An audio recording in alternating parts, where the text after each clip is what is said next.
Hello guys, ഇന്ന് കെട്ടിപ്പറക്കി പോകുന്നത് വണ്ടർലയിലേക്കല്ല, വീട്ടിലേക്കാണ്. നമ്മൾ ഒരാഴ്ചത്തെ ക്ഷീണത്തിന് ശേഷം വീട്ടിലേക്ക് പോകണം. വീട്ടിൽ ചെന്നിട്ട് ഞാൻ ബാക്കി എന്തായാലും പറയാം. അതിൻ്റെ ഇടയ്ക്ക് വീഡിയോ എടുക്കാൻ മറന്നുപോയി. ഹലോ ഗൈസ്, നമ്മൾ പോകുന്നതിന് മുന്നേ ഒരു മുട്ട കിട്ടിയിരുന്നു. അതെ ഗൈസ്, നമ്മൾ എറണാകുളത്തിന് പോകുന്നതിന് മുന്നേ എൻ്റെ അമ്മയ്ക്ക് പെരപ്പുറത്തു നിന്നൊരു മുട്ട കിട്ടിയിരുന്നു. ആ മുട്ട എനിക്ക് ആക്ച്വലി തന്നു. ഞാനതിവിടെ ഒരു കച്ചിക്കകത്ത് നമ്മളെടുത്ത് വെച്ച് ചൂടായിട്ട് നല്ല വിരിയെന്നൊക്കെ ഓർത്തുണ്ട്. ഞാൻ ഈ വീഡിയോയ്ക്കകത്ത് കുറേ ഏതാണ്ടൊക്കെ കിടന്ന് അലയ്ക്കുന്നുണ്ട്. അതൊക്കെ എനിക്ക് റെക്കോർഡ് ചെയ്ത് പറയണമെന്നുണ്ടായിരുന്നു. പക്ഷേ എനിക്ക് സൗണ്ടിൻ്റെ ബാക്ക്ഗ്രൗണ്ട് ഇച്ചിരി കൊള്ളത്തില്ല. ഞാനിപ്പോൾ നിങ്ങൾക്ക് കാണിച്ചു തരാൻ പോകുന്ന ഈ മുട്ടയാണ്. ഞാനിവിടെ കച്ചിക്കകത്ത് വെച്ചേക്കാണ്. ചൂട് കൊണ്ട് അത് വിരിയുമെന്നാണ് എൻ്റെ ശാസ്ത്രമായ പരീക്ഷണം. അപ്പോൾ ഗൈസ്, ഇതാണ് മുട്ട. ഇതെന്തിൻ്റെ മുട്ടയാണെന്നറിയാവുന്നവരൊന്ന് കമൻറ്റ് ചെയ്യണം കേട്ടോ. ടോർച്ചൊക്കെ ഇങ്ങനെ അടിച്ച് നോക്കി, പ്രത്യേകിച്ച് അതിനകത്തൊന്നും ഒരു മാറ്റവും ഞാൻ കാണുന്നില്ല.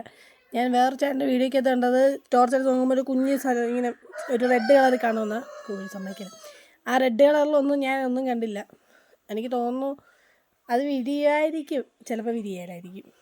പാക്കിംഗ് ഒക്കെ ഓവറായിക്കൊണ്ടിരിക്കുകയാണ്.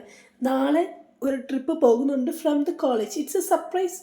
എവിടെയാണെന്ന് ഞാനിപ്പോൾ ഈ വീഡിയോയ്ക്കകത്ത് പറയത്തില്ല. ബിക്കോസ് നാളെ പോകുന്നത് അവിടെ ചെന്ന് കഴിയുമ്പോൾ നിങ്ങളറിയാവുള്ളൂ. ഐ മീൻ എയർപോർട്ടിൽ ചെന്ന് കഴിഞ്ഞാൽ നിങ്ങളറിയും ഞാൻ നാളെ എവിടെ പോകണമെന്ന്.